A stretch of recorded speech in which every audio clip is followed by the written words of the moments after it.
अभी हमारे सामने है पेयोनियर का डैशबोर्ड और हमें करना है अपना एड्रेस वेरिफिकेशन। एक बार वेरिफिकेशन के लिए जो डॉक्यूमेंट वेरिफिकेशन करना था वो हम लोग सबमिट कर चुके हैं, लेकिन उसके बाद क्या होता है ना, आपको अपना एड्रेस वेरिफिकेशन भी करना होता है। जब आपकी पेमेंट वगैरह आ जाती है, बिना एड्रेस वेरिफिकेशन किए हुए आप अपना पेमेंट मतलब नहीं रिसीव कर सकते। तो एक तरह से कह सकते हैं, अकाउंट बनाने के बाद एक तो डॉक्यूमेंट वेरिफिकेशन होता है, उसके बाद दूसरी बार तब जाकर के आपको एड्रेस वेरिफिकेशन भी करना होता है, क्योंकि एक बार वेरिफिकेशन करने के बाद आपको फिर से दूसरा वेरिफिकेशन का ऑप्शन दिख रहा होता है। तो कई सारे जो कैंडिडेट है वो परेशान हो जाते हैं कि आखिर अब इसमें क्या करना है। तो इन सभी चीजों को लेकर के हम लोग डिटेल में डिस्कस करेंगे। चलिए शुरू करते हैं।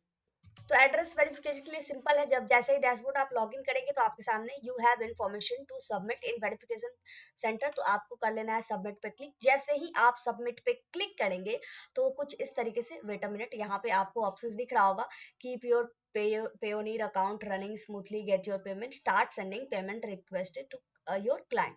तो सब हमें करना क्या है, गेट योर पेमेंट पे क्लिक करना है, जिसके बाद आपका जो पेमेंट होगा कुछ इस तरीके से शो होने लगेगा। तो बेसिकली इसी में क्या है, आपकी पेमेंट वगैरह दिख रही है। तो आपको क्या करना है, अब भी सबमिट पे क्लिक करना है, क्योंकि अभी आपको अपना जो एड्रेस वेरिफिकेशन है वो बचा हुआ है, जिसे कंप्लीट कीजिएगा तभी आपका जो मतलब पेमेंट है वो रिलीज होगा। यहाँ पे आपको दिख रहा है, so that we can get a better understanding of the business transaction related to this payment and deliver the payment to you once documents are submitted, review will take up to 2 business days। तो पहले आपको document submit करना है, 2 दिन लगेगा, 2 business days, और उसके बाद आपका जो पेमेंट है वो आपको डिलीवर कर दिया जाएगा। एड्रेस वेरिफिकेशन तब हम फिर से करेंगे सबमिट पे क्लिक। अब यहाँ पे आपको नीचे स्क्रॉल कीजिएगा तो यहाँ पे आपको दिख रहा है what we need a clear high resolution copy of a document that verify your residential address. ठीक है, तो एड्रेस वेरिफिकेशन के लिए डॉक्यूमेंट सबमिट करना है जो कि पूरी तरीके से प्रॉपर तरीके से लिखा हुआ हो। अब इसमें क्या क्या डॉक्यूमेंट है, utility bill, bank document, rental agreement. तो अभी हमें क्या करना है,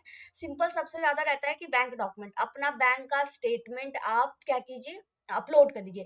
बैंक स्टेटमेंट में एक चीज आप ध्यान में रखिए कि आपका जो बैंक स्टेटमेंट होगा वो रीसेंट 3 मंथ के अंदर अंदर वाला होना चाहिए। तो आप एक जिस मंथ में कर रहे हैं ना, तो उसे प्रीवियस वाला कोई भी मंथ का अपलोड कर सकते हैं। तो इसके बाद करना क्या है, प्लस आइकन पे क्लिक करेंगे, आपका जहां पे भी रहेगा सिंपली आप वहां से अपना बैंक स्टेटमेंट इसमें अपलोड कर दीजिए पीडीएफ के फॉर्म में। फिर आपको क्या करना है, सबमिट पे क्लिक कर देना है। जैसे ही हम सबमिट पे क्लिक करेंगे, अब यहाँ पे आपको दिख गया, thank you for submitting the information we requested. अब उसके बाद और कुछ इन्फॉर्मेशन है, तो यहाँ पे आप देख लीजिएगा, why provide this and wait a minute information, start sending payment requested to your client. हालांकि ये बात की चीज है, आपको करने की जरूरत नहीं है। अगर आप नॉर्मली ब्लॉगर हैं, ये उन लोगों के लिए है जो आप मतलब क्लाइंट से पेमेंट वगैरह लेते हैं। तो खैर ये चीजें अभी हमारे काम की नहीं है, हमें सिर्फ और सिर्फ क्या करना था, एड्रेस वेरिफिकेशन करना था, जो कि अब हो चुका है। ठीक है, अब ये चीजें हो गई, आई होप अब आपके सामने